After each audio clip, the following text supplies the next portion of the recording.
Welcome back. It's Coach Nate here again, and I hope you're enjoying the course so far. I hope you're learning a ton, and I hope nutrition is now a little bit more simple and you feel like you have a better understanding of nutrition. So right now, I'm actually just going to jump right into reading food labels. This is probably one of the most important things I think that anybody should know, because if you know how to read food labels, then you would know sort of what makes up your food, so you'll be able to sort of understand where the calories from my food coming from. Like if you're able to understand, if you're able to read and understand food labels, then basically you are one step ahead compared to the majority of the population. Another thing about food labels or reading food labels is when you know how to read a food label or you understand how to read a food label, you'll be able to decide what type of foods you should eat. Because another problem that people struggle with is they don't know what to eat. So they know they should be getting in some protein, they know they should be getting in, a very nice balanced diet, but they don't know like what type of food should I be eating? Like, should I avoid rice? Should I be eating, beans? Should I avoid dairy?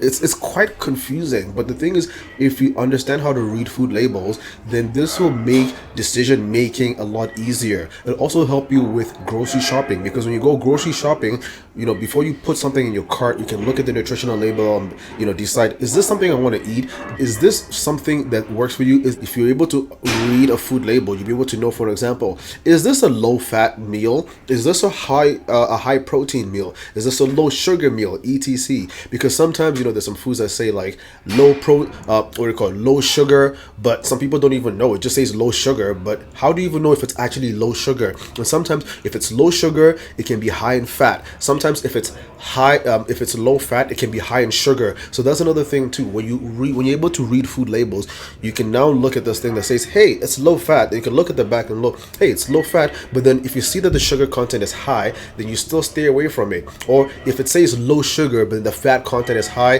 then you can stay away from it or make a better option. Food labels allow you to track and sort of keep an accurate record or a guess, or at least a pretty safe approximation of your daily or total macronutrients. And I'm going to be going right into how to read food labels. So over here in the right, I have a beautiful example of a food label. I think this is like just a bag of chips I just found on the internet. And the thing here is I'm going to draw your attention to a few different things. And for right now, I want you to just pay attention to the calories. I want you to pay attention to also the three major macronutrients, which are fat, carbohydrates, which in brackets I've put CHO, which is just the building block of carbohydrates, which is carbon, hydrogen, and oxygen, in case anyone's wondering, and then protein. So the three major macronutrients are fat, carbohydrates, and proteins. Now, here the calories are 260. So the 260 calories. But also, I want you to pay attention to something. The calories are usually related to the serving size. So when you see this number 260 calories, this 260 is talking about 14 chips. So if you were to weigh out exactly 50 grams, or you were to pick out 14 chips in a bag. So by the way, if you pick out 14 chips, it may end up being like 45 grams, 55 grams. So that means the calories could be a little bit off if the weight is a little bit off. But according to what they're telling me, 14 chips or roughly 50 grams yields 260 calories. So that's the first thing I want you to pay attention to, the number of calories. Now that you know about the calories and you know it's related to the serving size, the next thing I want you to pay attention to is the fats. So the fats are going to be listed there. And also, if you look to the right of this, the percentages like 18%, 5%. I don't want you to worry about that right now. I just want you to worry about I want you to just focus on just the macronutrients, which right now, the first one I'm talking about is fat. So for fat is a macronutrient, and macro just means a large, so it is a large nutrient. And for this large nutrient, fat, for every gram of fat, there are 9 calories. So you can see here, there are 9 calories per gram of fat. The next one I want you to pay attention to is carbohydrates. So for carbohydrates, there are 4 calories per gram of carbohydrates. Then the last macronutrient or large nutrient I want you to pay attention to is protein. So for protein, there are 4 calories per gram of protein. It doesn't matter what food it is, there's always 4 calories per gram of protein, 4 calories per gram of carbs, and 9 calories per gram of fat. It doesn't matter what the food is. If something has fat, the calories in that fat are going to be 9 grams per calorie, or 9 calories per gram, sorry. Now, I've gone over the 4 things I want you to pay attention to: the calories, the fat, the carbohydrates, and the protein. Now, you might be wondering, well, what about the cholesterol? What about the sodium? You can pay attention to those if you want, but those aren't too important, because honestly, if you pay attention to your fats, you pay attention to your carbohydrates, and you pay attention to your protein, you have most of your bases covered. That's why they're called macronutrients. They're the large nutrients. They're the ones that we'll say are mostly important, especially for fuel. If you were to calculate how many calories are coming from fat from these chips, there is 12 grams of fat. So now we have to take 12 grams of fat, we have to multiply by 9 calories per gram, and we're going to get 108 calories. So from reading this food label, I'm able to understand that a little bit more than 30% or a third of the calories come from fat. Now, if you look at the carbohydrates, there are 32 grams of carbohydrates. So if you do the math for 4 calories per gram times 32, that will bring us to 128 calories. So from the 260 total calories, 128 of them come from carbohydrates. So if you were to look at the total number of calories, you have 260 calories, and about half of those calories come from carbs. And then the protein is quite low at 4 grams, and if you're to do the math, you multiply 4 grams by 4 calories per gram, you get 16 calories. So only 16 calories are coming from protein. So somebody might look in here and be like, oh look, there's 4 grams of protein, this is rich in protein.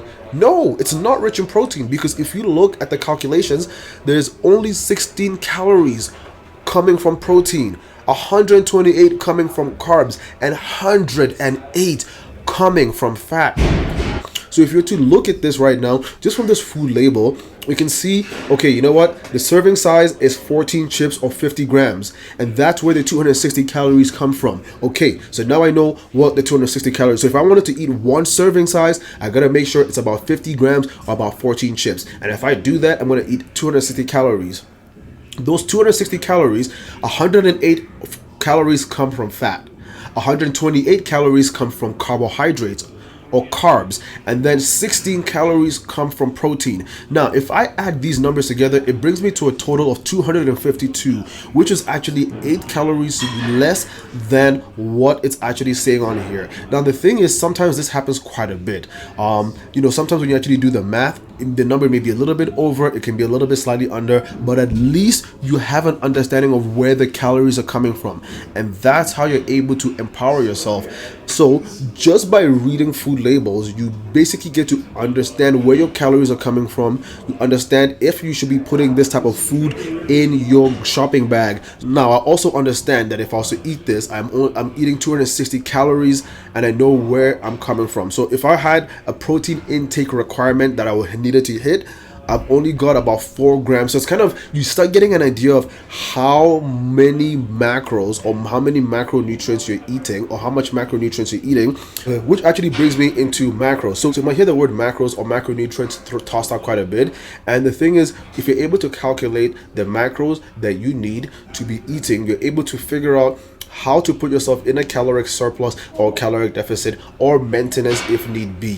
When you have the amount of calories you're supposed to eat based on your TDEE, I can break it down into macros. So the macros will just be like, how much protein, how much carbohydrates, and how much fat do I need?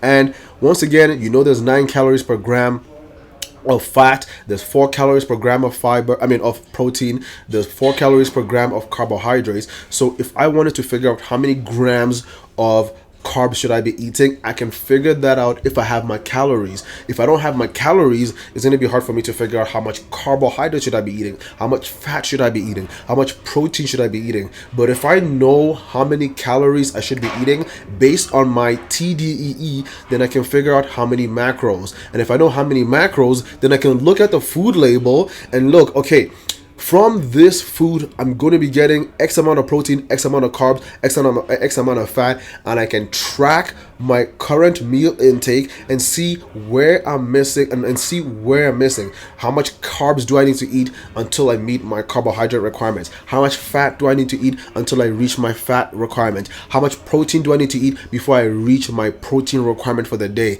And that's how you can figure out how much macros you need to eat.